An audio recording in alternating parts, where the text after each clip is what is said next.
Chapter 2 The Adventures of Toto by Ruskin Bond.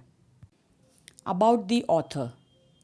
Ruskin Bond was born on 19th May 1934 in Punjab. He spent his childhood in Gujarat and Shimla. He did his schooling from Bishop Cotton School, Shimla, from where he graduated in 1950. He won several writing competitions in the school. Most of Ruskin's works are influenced by life in the hill stations, where he spent his childhood. The Indian Council for Child Education has recognized his role in the growth of children's literature in India. He got the Sahitya Academy Award in 1992 for Our Trees Still Grow in Dehra. He was awarded the Padma Shri in 1999 and the Padma Bhushan in 2014. Chapter 2 The Adventures of Toto. This story describes how a grandfather was fond of animals. He had his own private zoo. One day he saw a Tonga driver with a little red monkey. This Tonga driver used to tie the monkey to a feeding trough. So he thought of buying it from the Tonga driver for the sum of 5 rupees. He named the monkey Toto. Toto was a pretty monkey with bright eyes. His fingers were quick and he used his tail as a third hand. Grandmother didn't like animals, so it was decided that Toto's presence should be kept a secret from her until she was in a particularly good mood. So he was kept in a little closet which opened into the narrator's room. But Toto was very mischievous. He tore off the narrator's school blazer and peeled off the plasters too. So grandfather decided to transfer him to a big cage with other animals. But there also he did not allow the other animals to live peacefully. One day, when grandfather had to go to collect his pension from Saharanpur, he decided to take Toto along with him. He put him in a big black canvas bag and took him to the railway station. Toto remained in the bag as far as Saharanpur, but while grandfather was producing his ticket at the railway station, Toto suddenly poked his head out of the bag and gave the ticket collector a wide grin.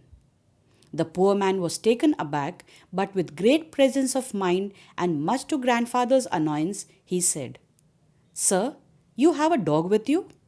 You will have to pay for it accordingly." In vain, grandfather took out Toto from the bag and said, "It's a monkey, not a dog." But Toto was classified as dog by the ticket collector and 3 rupees was the sum handed over to him as his fare. Toto was finally accepted in the family. He was put into a stable with Nana, the donkey. On Toto's first night in the stable, grandfather paid him a visit to see if he was comfortable. To his surprise, he found that Toto was disturbing Nana. He was so naughty and wicked that he kept on biting on the long ears of Nana, and Nana got very annoyed. Thus, Toto and Nana could never become friends. A great treat for Toto during cold winter evenings was a large bowl of warm water given to him by grandmother for his bath. He would cunningly test the temperature with his hand, then gradually step into the bath, first one foot, then the other, until he was into the water up to his neck. Then he would take the soap and rub himself all over. Once when the water became cold, he would get out and run to the kitchen fire to dry himself. One day Toto nearly succeeded in boiling himself alive. A large kitchen kettle had been left on the fire to boil for tea, and Toto, finding himself with nothing better to do, decided to remove the lid. Finding the water just warm enough for a bath, he got in with his head sticking out from the open kettle. This was fine for a while, but when the water began to boil, he could no longer stay in the kettle. He started hopping up and down for some time until grandmother came and pulled him out from the water. Toto did not give up his mischiefs. He tore things to pieces. He tore up the dresses of the aunt. One day at lunchtime, when the table was set, Toto entered the room and started spoiling the food. Grandmother screamed seeing Toto spoiling the food. Toto reacted by throwing a plate at her. It made its escape from window and climbed up the jackfruit tree.